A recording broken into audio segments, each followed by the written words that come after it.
Salam sejahtera bagi kita sekalian. Selamat pagi. Kita bersyukur kepada Tuhan, kita masih diberi kesempatan pada saat ini untuk bersama-sama berkumpul memuji dimuliakan nama Tuhan. Kita akan memulai ibadah kapel kita. Kita bersyukur kepada Tuhan, Ibu Lydia akan memimpin kita di dalam doa. Mari kita satu di dalam doa. Terpujilah nama-Mu Tuhan Yesus Kristus, Tuhan dan Juru Selamat kami, yang terus menolong menjaga memelihara kami sampai pada saat ini.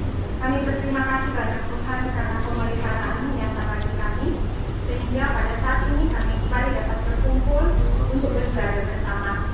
Kami bersyukur karena kami dibiarkan oleh Tuhan untuk ada di ruangan ini, dan biarlah Engkau saja yang menolong kami, menolong setiap rangkaian ibadah yang sudah diatur dan yang sudah dipersiapkan. Kiranya Engkau menolong setiap hamba-hamba-Mu yang sudah mempersiapkan diri, yang sudah sedang ambil bagian dan yang akan ambil bagian. Kiranya Tuhan saja memberkati setiap mereka. Berkati secara khusus saat kami belajar bersama-sama tentang firman-Mu. Terima kasih Tuhan Yesus. Kami buka ibadah ini di dalam nama Yesus. Haleluya. Amin. Terima kasih kepada hambanya. Bersama-sama kita akan mendengarkan kebenaran dari firman Tuhan. Mari kita bersama-sama bangkit berdiri. Kita memuji Tuhan dengan pujian mengatakan, Kurasakan kasih-Mu Tuhan, kurasakan kuasa-Mu Tuhan, kurasakan kasih kuasa Roh Kudus.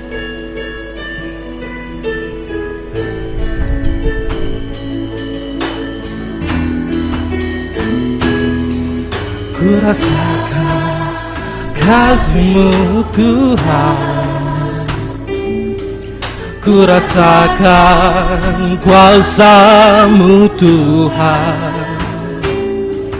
kurasakan kasih kuasa Roh Kudus, kurasakan kehadirat-Mu, kurasakan kasih-Mu Tuhan, kurasakan kasih-Mu Tuhan, kurasakan kuasa-Mu Tuhan, kurasakan kasih kuasa Roh Kudus, kurasakan kehadirat-Mu.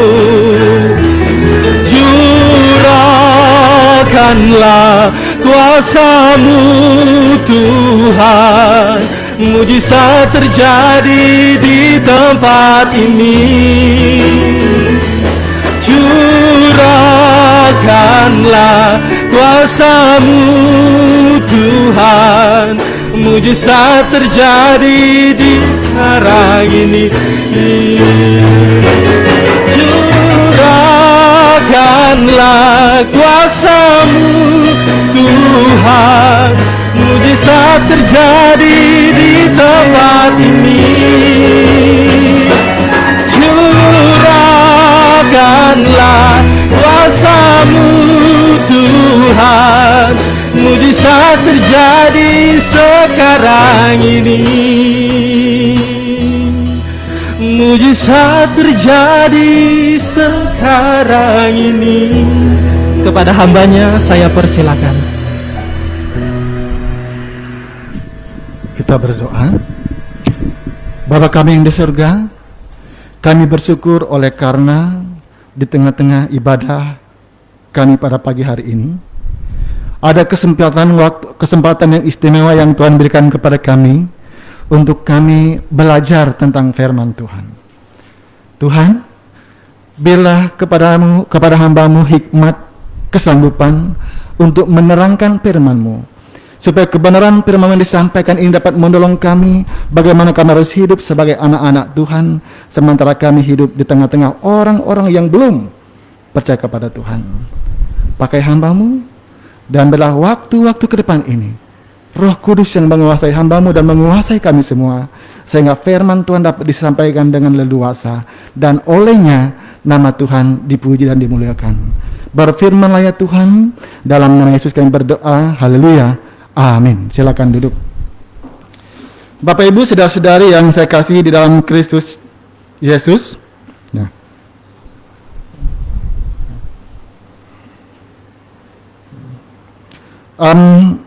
Tema kita pada bulan ini yaitu tentang menjadi pelayan Kristus yang baik. Menjadi pelayan Kristus yang baik. Nah, pertanyaannya adalah apa yang harus kita lakukan untuk dapat menjadi pelayan Kristus yang baik? Apa yang harus kita lakukan supaya kita dapat dikatakan orang sebagai seorang pelayan Kristus yang baik? Nah, untuk mengetahui jawaban ini, saya ingin mengajak kita membuka dan membaca firman Tuhan dalam 1 Timotius 3 ayat 16 sampai kepada pasal 4 ayat yang ke-6. 1 Timotius 3 ayat 16 sampai 1 Timotius 4 ayat 6. Begini bunyi firman Tuhan, saya akan bacakan untuk kita. Dan sesungguhnya agunglah rahasia ibadah kita. Dia yang telah menyatakan dirinya dalam rupa manusia, dibenarkan dalam roh, yang menampakkan dirinya kepada malaikat-malaikat, diberitakan di antara bangsa-bangsa yang tidak mengenal Allah, yang dipercaya di dalam dunia, diangkat dalam kemuliaan. Tetapi roh dengan tegas mengatakan bahwa di waktu-waktu kemudian ada orang yang akan murtad, lalu mengikuti roh penyesat dan ajaran setan-setan, oleh tipu daya pendusta-pendusta yang hati nuraninya memakai cap mereka. Mereka itu melarang orang kawin, melarang orang makan makanan yang diciptakan Allah, supaya dengan pengucapan syukur dimakan oleh orang yang percaya dan yang telah mengenal kebenaran. Karena semua yang diciptakan Allah itu baik, dan suatu pun tidak ada yang haram jika diterima dengan ucapan syukur. Sebab semuanya itu dikuduskan oleh firman Allah dan oleh doa. Ayat 6, dengan selalu mengingatkan hal-hal itu kepada saudara-saudara kita, engkau akan menjadi seorang pelayan Kristus Yesus yang baik, terdidik dalam soal-soal pokok iman kita dan dalam ajaran sehat yang telah kau ikuti selama ini. Nah, Bapak Ibu saudara-saudari yang diberkati Tuhan, silakan ditekan ya, agak ada gangguan ini. Pernyataan dalam tema kita yaitu menjadi pelayan Kristus yang baik, yang diambil dari 1 Timotius pasal 4 ayat yang ke-6. Nah, sebelum berkata kepada Timotius, engkau akan menjadi seorang pelayan Kristus yang baik, terdidik dan seterusnya, dalam ayat 6, Rasul Paulus sudah menulis tentang syarat-syarat. Ya. Coba tekan terus ya. Tekan terus ya. Rasul Paulus sudah menulis tentang syarat-syarat menjadi pelayan Kristus yang baik. Nah, yang pertama yaitu sebagai penilik jemaat, dan itu pelayan Kristus.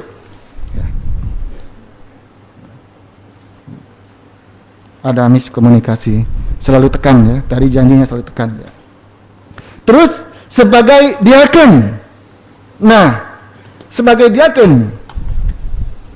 Nah, semuanya itu kalau kita lihat dalam pasal 3 ayat 14 sampai 15, Paulus tuliskan kepada Timotius supaya Timotius tahu, supaya ia tahu bagaimana orang harus hidup sebagai keluarga Allah. Nah, setelah memberitahukan Timotius tentang syarat-syarat menjadi pelayan Kristus yang baik, yaitu menjadi penilik jemaat dan diaken dalam pasal 3 ayat 1 sampai 13, kemudian Paulus berkata kepada Timotius dalam pasal 4 ayat 6, dengan selalu mengingatkan hal-hal itu kepada saudara-saudara kita, engkau akan menjadi seorang pelayan Kristus yang baik, terdidik dalam soal pokok-pokok iman kita dan dalam ajaran sehat yang telah kau ikuti selama ini. Nah, pertanyaannya adalah, apakah hal-hal itu yang dikatakan oleh Paulus dalam pasal 4 ayat 6 yang Timotius harus ingatkan, yang Timotius harus ajarkan kepada saudara-saudara iman agar ia dapat menjadi pelayan Kristus yang baik?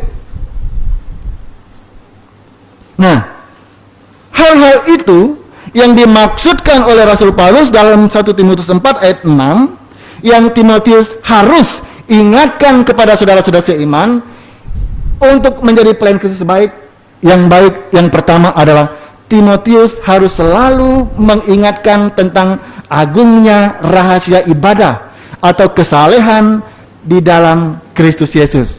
Pasal 3 ayat 16. Nah, Timotius harus selalu mengingatkan agungnya ibadah atau kesalehan di dalam Kristus Yesus. Itu karena pada waktu itu ada orang-orang, dalam pasal 1 ayat 6 sampai 8, ada kelompok orang yang mengajarkan tentang kesalehan berdasarkan tuntutan hukum Taurat.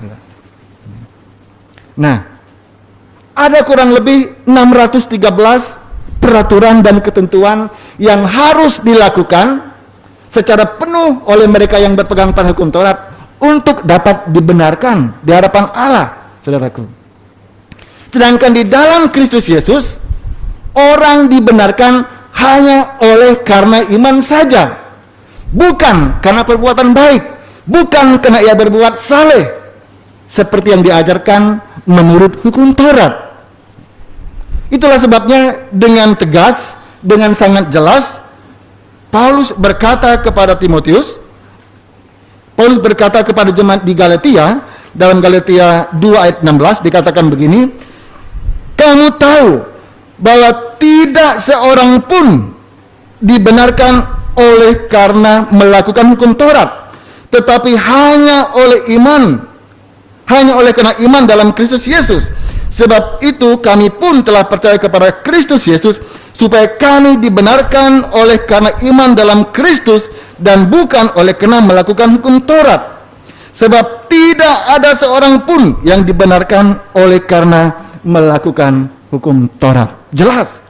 2 kali Paulus mengulang kata-kata tidak seorang pun yang dibenarkan karena melakukan hukum Taurat. Orang dibenarkan hanya oleh karena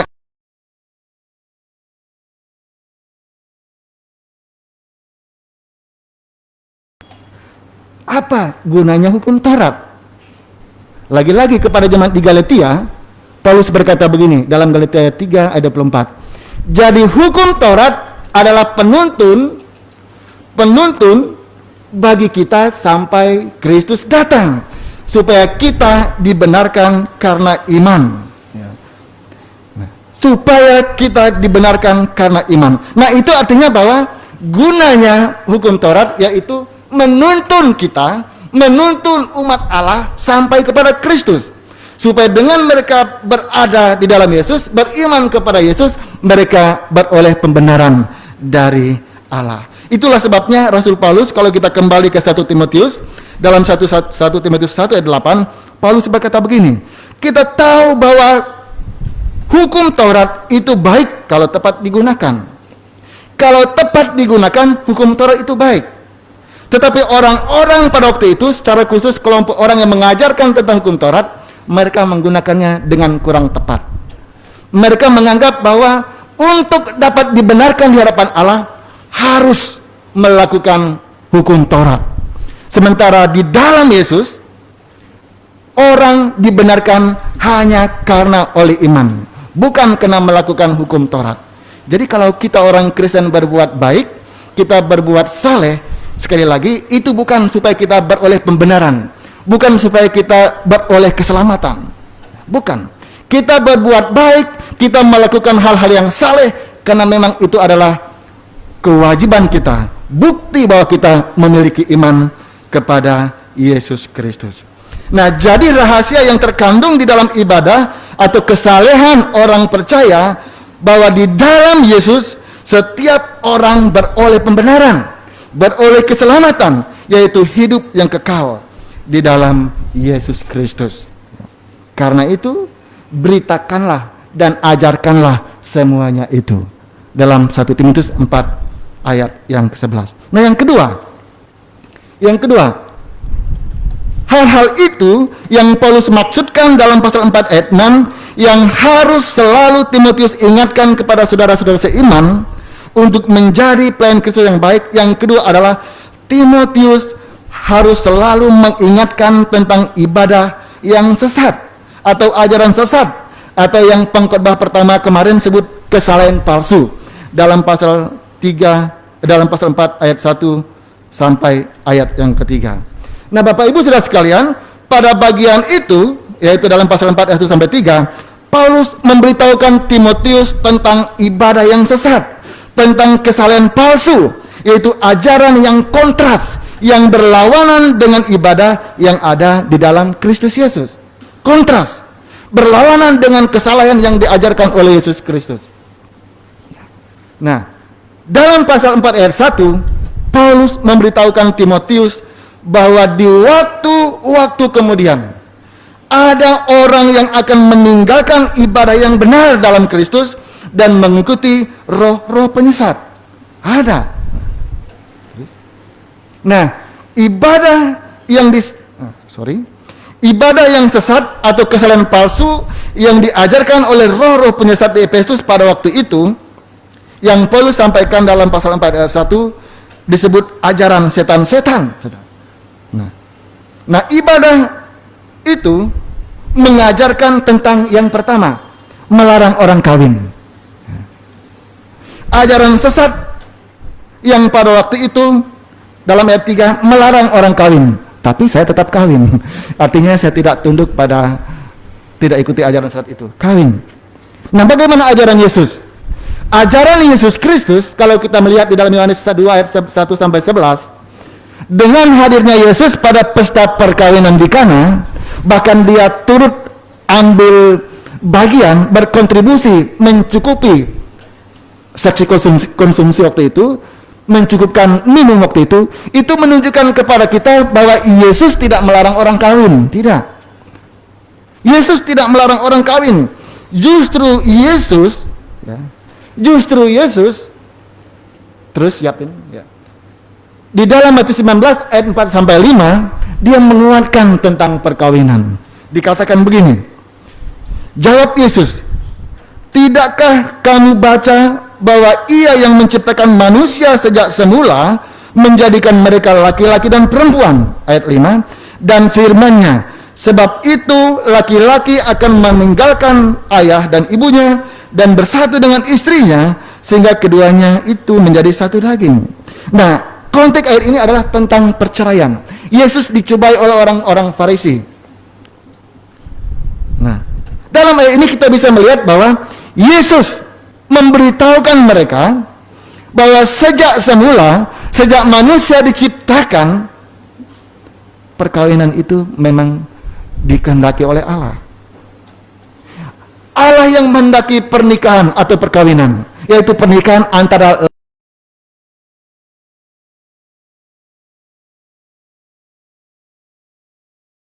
satu peristiwa yang memilukan terjadi beberapa tahun yang lalu.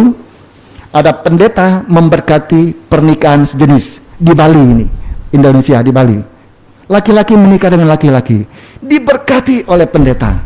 Sangat memilukan. Sementara di dalam ayat ini, Yesus berkata bahwa sejak semula pernikahan itu dikehendaki oleh Allah, yaitu antara laki-laki dengan perempuan, bukan dengan laki-laki. Nah, yang tidak boleh Yesus katakan adalah bercerai. Tidak boleh bercerai. Jadi boleh kawin, tapi jangan bercerai. Ini yang disampaikan oleh Tuhan Yesus dalam bagian ini. Nah, bagi Yesus, soal kawin atau tidak kawin itu bisa disebabkan oleh beberapa faktor. Kemungkinan ada di antara kita yang mungkin ada di data di sini. Lihat, dalam Matius 19:12 dikatakan begini. Ada orang yang tidak kawin karena ia memang lahir demikian dari rahim ibunya, atau kemungkinan dia cacat sejak lahir, tak bisa kawin. Kemudian ada orang yang jadi demikian, tidak kawin karena orang lain, mungkin dia dikecewakan, oh tidak mau kawin lah, sudahlah. Tapi itu bukan kehendak Tuhan, kehendak pribadi. Tetapi ada orang yang karena kemauan sendiri memang tidak mau kawin, ya. Atau karena kerajaan surga memfokuskan diri khusus untuk pelayanan, jadi tidak usah kawin. Jadi bagi Tuhan Yesus, dalam ajaran Yesus, Yesus tidak pernah melarang orang kawin, tidak memaksa juga orang kawin. Itu tergantung kita. Tetapi Yesus dalam ajarannya bahwa dia tidak melarang orang kawin atau tidak kawin. Yang kedua, kesahihan palsu yang diajarkan oleh para penyesat pada masa itu, yang Paulus sebut ajaran setan-setan dalam pasal 41 adalah ini: melarang atau mengharamkan orang makan makanan yang diciptakan Allah. Memang di dalam ayat itu tidak disebutkan ya, apa jenis makanan yang dilarang di situ. Tetapi saya berani memastikan salah satunya adalah babi. Itu tercatat di dalam Imamat 11 ayat 7. Orang Yahudi memang mengharamkan itu, tercatat di sana. Soal jenis makanan bisa teman-teman bapak-bapak baca di Imamat 11. Tetapi babi, saya ambil contoh babi itu diharamkan, saudara. Nah, bagaimana dengan ajaran Yesus? Apakah ada makanan yang haram? Kita lihat. Ketika Yesus memanggil banyak orang dalam Markus 7:14-23, Yesus berkata begini: apapun dari luar yang masuk ke dalam seseorang tidak dapat menajiskannya, tetapi apa yang keluar dari seseorang itulah yang menajiskannya. Ayat 19, karena bukan masuk ke dalam hati, tetapi ke dalam perutnya, lalu dibuang di jamban. Dengan demikian ia menyatakan semua makanan halal. Nah, itu artinya bahwa rahasia agungnya ibadah atau kesalehan di dalam Yesus Kristus bukan soal makanan, tetapi soal karakter. Soal karakter dari seorang pelayan Tuhan, bagaimana ia harus hidup sebagai keluarga Allah yang ditekankan dalam ayat 15. Nah, jadi terus itulah sebabnya dalam pasal 4 ayat 12b Paulus berkata begini kepada Timotius: jadilah teladan bagi orang-orang percaya dalam perkataan, tingkah laku, kasih, kesetiaan, dan kesucianmu. Nah, jadi babi enggak haram untuk dimakan, baunya harum. Babi enggak haram untuk dimakan, karena babi kalau kita makan itu masuk ke perut dan kita buang ke jamban, kata Yesus. Nah, yang diharamkan dalam ajaran Tuhan Yesus yaitu pikiran jahat masuk ke hati, keluar perkataan dari mulut kita, kata-kata babi kau. Boleh enggak bilang gitu? Babi kita makan enggak haram, tapi kalau keluar dari hati, dari mulut, dari hati, dari pikiran jahat masuk ke hati, keluar dari mulut, kita katain orang babi kau, itu yang haram. Kalau makan daging babi tidak haram, tapi kalau keluar kata-kata babi kau, nah, itu baru haram. Betul ya Ibu Lydia? Nggak boleh bilang orang babi. Nah, itu ajaran Yesus tentang makanan. Itulah sebabnya bicara soal makanan, Paulus berkata kepada Timotius dalam 1 Timotius 4 ayat 4 dan 5, Paulus berkata begini: karena semua yang diciptakan Allah itu baik. Ya. Suatu pun tidak ada yang haram jika diterima dengan ucapan syukur, sebab semuanya itu dikuduskan oleh firman Allah dan oleh doa. Jadi Paulus berkata kepada Timotius, engkau akan menjadi seorang pelayan Kristus yang baik, yaitu apabila Timotius selalu mengingatkan atau mengajarkan saudara-saudara seiman tentang, pertama, tentang agungnya rahasia ibadah di dalam Yesus Kristus, pasal 3 ayat 16. Yang kedua, tentang ibadah yang sesat atau ajaran yang sesat yang Pak Den sebut kesalahan palsu dalam pasal 4 ayat 1-3. Tapi pertanyaannya adalah, mengapa Timotius harus selalu mengingatkan hal-hal itu? Hal-hal itu di atas ya. Pertama tadi tentang keagungan tadi. Hal itu kepada saudara seiman. Nah, Bapak Ibu sekalian, Paulus meminta Timotius untuk selalu mengingatkan hal-hal itu kepada saudara seiman dalam pasal 4 ayat 6, yaitu karena atau agar di waktu-waktu kemudian satu pun dari saudara seiman atau anggota jemaat Tuhan di Efesus pada waktu itu yang meninggalkan ibadah di dalam Kristus Yesus, yang di dalamnya mereka dibenarkan dan beroleh keselamatan di dalam Yesus. Kemudian mereka bersama orang-orang yang Paulus sebut di dalam pasal 4 ayat 1, yaitu mengikuti roh-roh penyesat dan ajaran setan-setan. Mengapa? Karena di hati Paulus, seperti yang ia katakan kepada jemaat Tuhan di Roma, dalam Roma 10 ayat 1, berkata begini, keinginan hatiku dan doaku kepada Tuhan ialah supaya mereka diselamatkan. Supaya orang-orang diselamatkan. Itu keinginan hati Paulus. Dan itu juga keinginan hati Allah, ya, agar semua orang diselamatkan. Nah, itu artinya Paulus juga tidak menginginkan ada saudara-saudara seiman di Efesus pada waktu itu yang mengikuti ajaran sesat itu, ibadah yang salah itu, kesalahan palsu itu, sehingga mereka mengikuti ajaran itu dan mereka binasa olehnya. Paulus tidak mau demikian. Paulus ingin supaya mereka pada waktu itu, saudara-saudara seiman pada waktu itu, beroleh keselamatan. Nah, kesimpulan, apa pelajaran yang dapat kita simpulkan dari firman Tuhan ini? Ingat, Timotius dapat menjadi seorang pelayan Kristus yang baik karena ia berperan, ya. Karena ia berperan dalam menyelamatkan saudara-saudara seiman dari pengaruh ajaran sesat dalam pasal 4 ayat 1 dan 3 dengan cara yaitu selalu mengingatkan pertama tentang agungnya rahasia ibadah di dalam Yesus Kristus yang di dalamnya mereka dibenarkan oleh iman dan akan beroleh keselamatan, yaitu hidup yang kekal. Timotius dapat menjadi pelayan Kristus yang baik karena ia berperan mengingatkan tentang ibadah yang sesat atau kesalahan palsu yang dapat membawa mereka pada kebinasaan.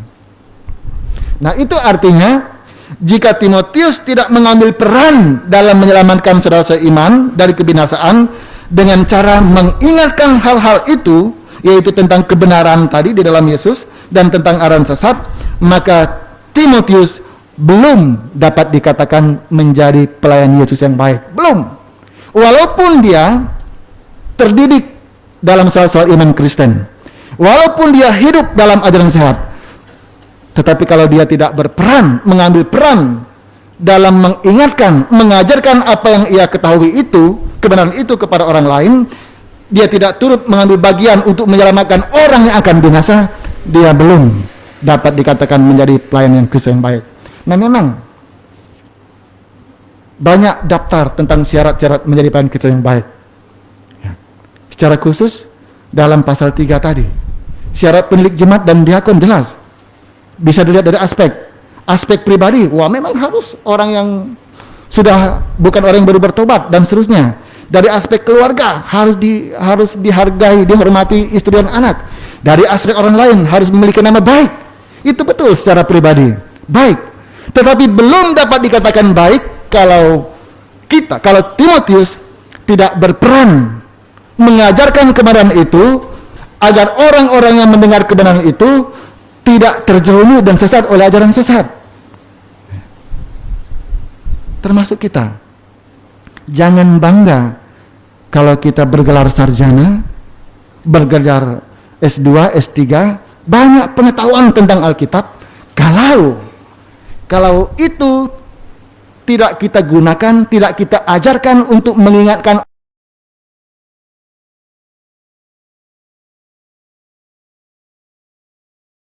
belum baik, belum menjadi pelayan Kristus yang baik. Ini yang saya temukan di sini. Menjadi pelayan Kristus yang baik artinya kita sudah mengambil peran untuk mengabarkan Injil Yesus Kristus, menyelamatkan orang-orang yang sedang tersesat itu dengan memberitakan Injil Yesus Kristus supaya mereka kembali kepada Tuhan.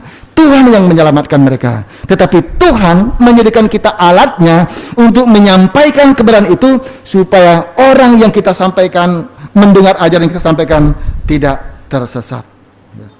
Nah, apa yang dapat kita aplikasikan dari bagian firman Tuhan ini? Pertama, mari kita mengambil peran dan mengingatkan saudara-saudara kita, seiman kita, atau orang lain yang kita jumpai. Kita menyampaikan iman tentang Yesus Kristus, bahwa di dalam Yesus ada keselamatan, ada pembenaran. Yang kedua, mari kita mengajar dan selalu mengingatkan saudara-saudara kita tentang ajaran sesat. Ini penting juga. Jadi kita dituntut tidak hanya menyampaikan kebenaran firman Tuhan saja. Ajaran sesat pun harus kita beritahu, termasuk dampaknya apa. Ya. Beberapa tahun lalu ketika kami pelayanan di daerah Tayan, di perjalanan kami berjumpa dengan sekelompok orang menggunakan kendaraan. Mereka kasih traktat. Itu saksi Yehova. Ya. Saksi Yehova yang diperdebatkan sekarang. Nah, apa peran kita sebagai hamba Tuhan untuk menyampaikan ajaran-ajaran yang berlawanan dengan ajaran di dalam Kristus itu? Peran itulah yang menentukan seseorang dapat disebut pelayan yang baik atau tidak. Bukan soal kualifikasi yang ia miliki, tapi apakah dia sudah berperan dalam menyampaikan kebenaran Injil Yesus Kristus demi menyelamatkan orang lain. Pertanyaan terakhir. Ketiga, mari kita tanamkan keinginan di hati kita seperti Paulus, menginginkan supaya semua orang diselamatkan. Pertanyaannya, maukah kita menjadi pelayan Kristus yang baik? Kalau mau, beritakanlah dan ajarkanlah semuanya itu. Maka kita dapat dikategorikan menjadi pelayan Kristus yang baik. Bukan hanya kita menimba ilmu, pengetahuan, lalu kita untuk diri sendiri. Berguna hanya untuk diri sendiri, tetapi tidak bermanfaat bagi orang lain. Kita dapat dikatakan bermanfaat bagi orang lain kalau kita sudah menjadi berkat bagi orang lain. Mari kita berdoa. Bapa Surgawi, kami bersyukur karena pada hari ini kami boleh diingatkan oleh firman Tuhan bahwa untuk menjadi pelayan Kristus yang baik, yang dituntut bagi kami bukanlah hanya soal kami dapat mendapat pengetahuan yang sebanyak-banyaknya saja ya Tuhan. Tetapi kami juga perlu mengambil bagian, berperan dalam memberitakan Injil Tuhan. Supaya ketika kami berjumpa dengan orang-orang yang belum mengenal Tuhan, yang sedang menuju kebinasaan, kami dapat menceritakan keselamatan di dalam Yesus. Dengan peran itu, maka kami dapat menjadi pelayan yang baik. Terima kasih Tuhan, kami bersyukur untuk kebenaran firman-Mu. Dalam nama Yesus kami berdoa. Haleluya. Amin.